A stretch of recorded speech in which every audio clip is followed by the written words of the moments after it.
If you're listening to this, you might know what goal setting means. But do you actually know how to set goals in an achievable way? It's true that everyone can set goals, yet not everyone can achieve them. Today, I'm tackling 4 common mistakes to goal setting and what to do about them instead. It's true that these are definitely common mistakes, but you may not even be aware that they are mistakes and can be problems that are preventing you from achieving your goal. So if you're interested to hear more, let's dive right in.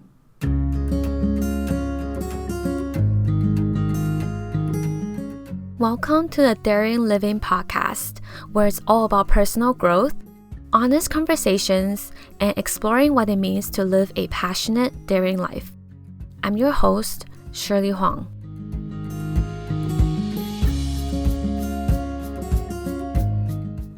In the last episode 15, I talked about 4 ways to setting your goals with intention. If you haven't already, make sure you give that a listen as well. I really think that setting goals and achieving them, this is a skill, especially if you're setting a big, ambitious goal that you've never done before. It is a practice to learn how to create the goal, to set it in an intentional way, to plan for it, and to take the actions towards it. Goal setting is a process that we learn over time, and it is an important skill to have. And what's super awesome about this is that it is something, once you learn it, you can literally apply this to different areas in your life and really improve over time. I want to discuss 4 common mistakes for goal setting and how to address each of them. Okay, the first mistake that many people might not even think of this as a mistake is that you set too many goals. Now, I used to be super guilty of this. I am pretty sure I'm not the only one. Oh my god, you guys. I used to be so obsessed with goal setting. I wanted to be fit, to eat healthy, to learn a different language, to learn all these different skills all at once. And I remember I would create a list of goals that I want to accomplish in my relationships, in my home, in my career, in my health, all these different areas in my life. I'm not saying that writing these down is bad, because they are great aspirations and they point you toward the path that you want to create for yourself. However, if you want to work on all of these goals at once, it's simply not attainable, and it will be very hard for you to get there, and it will take you a while. Sometimes I know that we can easily indulge in the satisfying feeling that comes up when we are planning our goals. For me, I enjoy goal setting. I think goal setting is very fun, and I think that some of you will think that as well, because it makes you feel good and you feel the immediate feeling of accomplishment right after planning it, right? So just be more careful here, because the reason you want to set these goals is so that you want to achieve them, not just because you want to set them, right? So it is very important to look at these goals and be very honest about them. Which goal is actually important to you and which one is actually irrelevant? Are you just setting this goal because maybe you think that you should do it or that others want you to do it? Instead of setting many goals at once, I would recommend choosing only one goal each time. Yes, you heard that right? One only. I want you to set your number 1 goal for this year and then commit to making it happen. What do you think is the most important goal for you right now that will really move the needle forward for you this year? Pick that one goal. This is how you can actually achieve your goal, by focusing on one thing at a time and then create a plan for it and generate the momentum, the power and focus that you need to take action on this one goal and achieve it. Along with my last episode, I created a goal setting with intention worksheet for you to get clear on your most important goal and really determine if it's the right goal for you or not. You can grab it in the link in my description or visit the link at darrenlevine.com/goal setting worksheet. Okay, so the second mistake with goal setting is that you aim for a goal that is too high and you feel overwhelmed and stressed about it. Now, I want to be clear that feeling overwhelmed and stressed is not necessarily the problem here, at least for a short period of time. The problem is what you choose to do about feeling this way. Because what a lot of us end up doing is that because we feel overwhelmed and stressed about our goal, we end up ignoring and giving up on the goal altogether. It's very interesting because I remember working with one of my coaching clients one time, and we were trying to figure out why she often have the tendency to not start anything. And what happened was she would think about this goal that she wants to accomplish, and then immediately, right after thinking about it, she would feel this wave of overwhelm. And then because she doesn't want to feel this way, she would immediately shut down and ignore and then forget about it altogether. And it's very interesting because she didn't even know she was doing this, right? We had to really, really dive into it, pull it out.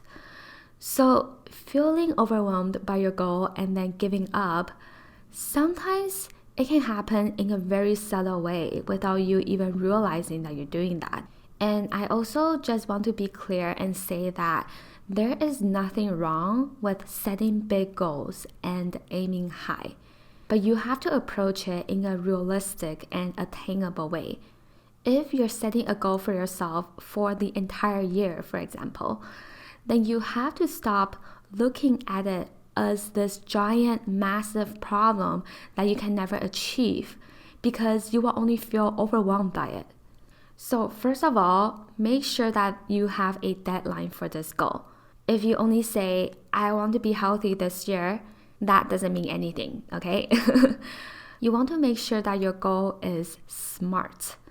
The acronym of SMART. We're not necessarily discussing about this in this episode. I assume you already know what that means, but I may be wrong. So look up the definition of SMART goals and what each acronym stands for. Your goal should be SMART, which stands for specific, measurable, attainable, realistic, and time-bound. So that's what I meant when I say always put a deadline for your goal. You want to be able to track your progress with time. And the second tip is to break it down into small goals over the span of the year. Set out smaller goals that you want to accomplish each month. And then for each small goal, then you can further down and break it into projects and assignments that you need to work on. This is how you can measure your progress and see tangible results. Instead of measuring your success based on the one big goal, you need to be focused on daily tasks and celebrate the small wins that will encourage you to move forward. Also, if you find yourself constantly feeling overwhelmed by your goal, then you may have to check in on your goal and evaluate it. Why do you feel so overwhelmed about it? What's not working right now? What do you need to improve on? As we grow, our situations can also change over time, and as a result, our plan for the goal can also change and evolve. It is natural, it is normal. Constantly evaluating and re-evaluating your goal, your approach, and the timeline is super important for your long-term success. However, I would still want you to stick to the end goal. So make sure that you are being realistic and intentional about this goal, but I do not want you to keep on changing your big goal. As Tony Robbins says, he said, focus on your end goal, but be flexible on the approach. The third mistake to goal setting is that you only focus on the actions Most of us, this is very true, most of us only focus on the actions required to accomplish the goal. What do I mean by this? We create the plan, we break down our goals, and we list out all the steps involved that is required. But we are missing a big piece. Actually, two big pieces if we're focusing only on the actions. The truth is that if you're only focusing on the actions, you are not managing your mind and your emotions. What you think and feel is very important to whether or not you can accomplish your goal. If you do not think that you can achieve your goal, then you will never achieve it. If you feel resistant about your goal, then it will be very hard for you to take those actions. Think about this. How do you want to feel about your goal? If you constantly feel very stressed and overwhelmed by it, you're not going to want to work on it, right? So you have to manage your emotions and intentionally associate a positive feeling with your goal. When you have achieved your goal, how do you feel? What are some positive emotions that might come up for you once you achieve it? For example, if my goal was to hit the gym every Saturday morning for 3 months straight, my feeling would be I want to feel confident and feel happy. And that is how I'm going to intentionally show up to feel every time I am working on my goal. And this is the same thing for managing your thoughts. What do you want to think about instead about your goal? If you keep on thinking that this is hard and that you can't achieve it, then guess what? It will be hard and challenging, and you will probably give up halfway through. Going back to the gym example, when I'm thinking about hitting the gym every Saturday, I want to think about how, yes, this might be challenging at first, but I know that once I pull through with it, it will be a lot easier. Thinking that this is going to get easier is an intentional thought that I want to think about. I also want to think about how I can do impossible things. Anything is possible for me, and I'm someone who does not give up. So these are all thoughts that I want to think about when I'm working on my goal. Does that make sense? So maybe journal this out. What do you want to feel and what do you want to think about when you are working on your goal? And once you can be very, very clear about this, then practice this every time and associate this feeling and these thoughts with your goal. This is going to be super powerful for you once you can get clear on this.